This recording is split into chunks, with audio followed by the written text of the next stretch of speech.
Salut les noobs et bienvenue pour l'un des derniers épisodes de la série. Non, ne pleurez pas, ça veut dire que... on est bientôt plus des noobs, wesh.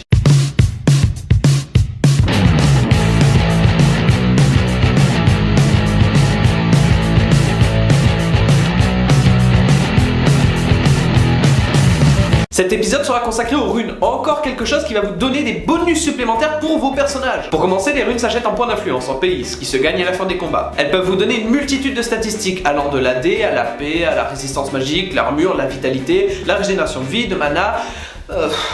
beaucoup de choses. Elles sont divisées en 4 catégories. Les marques, en rouge, les sceaux, en jaune, les glyphes, en bleu, et les quintessences, en orangeâtre. Enfin, de toute façon, les quintessences sont plus grands. Il y a 9 glyphes, 9 marques, 9 sceaux et 3 quintessences. Vous débloquez un emplacement de runes par niveau, ce qui vous fait 30 emplacements au niveau 30. À la différence des maîtrises que nous avons vues la dernière fois dans la vidéo, je le mets là, hein, clique.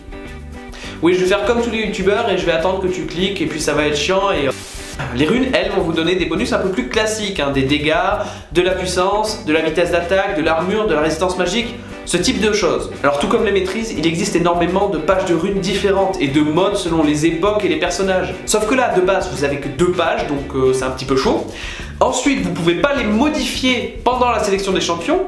Et encore pire, vous devez acheter vos runes. Et on va voir tout à l'heure que mine de rien, ça coûte un peu cher. Alors là, 2 stratégies s'offrent à vous. Soit vous avez choisi un personnage que vous comptez jouer tout le long de vos parties et ne plus jouer un autre personnage avant très longtemps.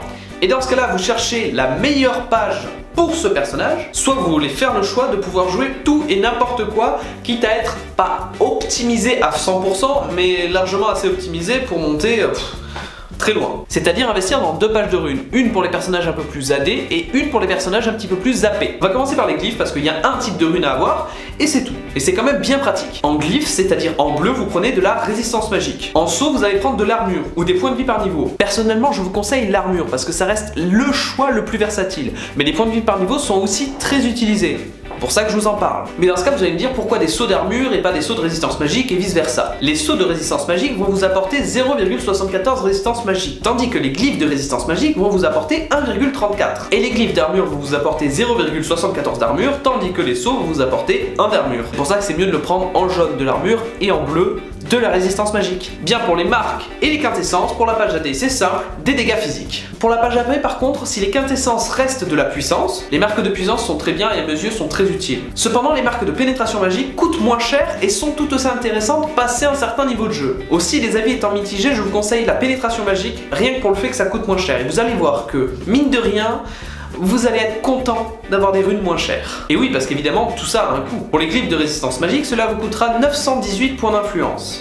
Tout comme les sceaux d'armure. Par contre, les sceaux de points de vie par niveau vous coûteront déjà plus de 3600 points d'influence. Les marques d'attaque vous coûteront 1845 points d'influence, tout comme les marques de pénétration magique, alors que les marques de puissance vous coûteront à nouveau plus de 3600 points d'influence. Et pour les quintessences, ce sera 1536 points d'influence pour les quintessences d'attaque et 1536 points d'influence pour les quintessences de puissance. Ce qui vous fera, en tout et pour tout, si vous achetez toutes les runes dont j'ai parlé maintenant, plus de 15 900 points d'influence. 15 900 points d'influence, ça représente environ 200 parties tout de même. Cependant, ne vous effrayez pas, 200 parties c'est en comptant en moyenne 80 points d'influence par partie. Or, une partie toutes les 24 heures va vous rapporter 150 points d'influence en plus, en cas de victoire bien évidemment. Donc si on compte 3 parties par jour avec au moins une victoire, il vous faudra seulement une quarantaine de jours pour atteindre la somme de pays nécessaire à l'achat de toutes ces runes. Mais là encore pour certains c'est quand même énorme. Donc en allant au moins cher, c'est-à-dire en prenant des marques de pénétration magique et non de puissance, et des sceaux d'armure au lieu des sceaux de PV par niveau. Cela vous fera un total de 8600 points d'influence pour les 2 pages. Somme de points d'influence atteignable en 1 mois, voire moins. De plus, dans cette vidéo, je ne vous ai parlé que des runes de palier 3, les runes les plus puissantes, parce que,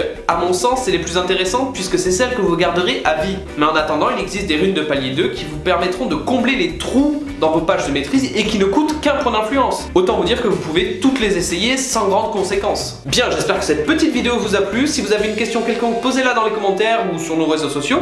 Et puis en attendant, moi je vous dis à la semaine prochaine pour ne plus être des noobs.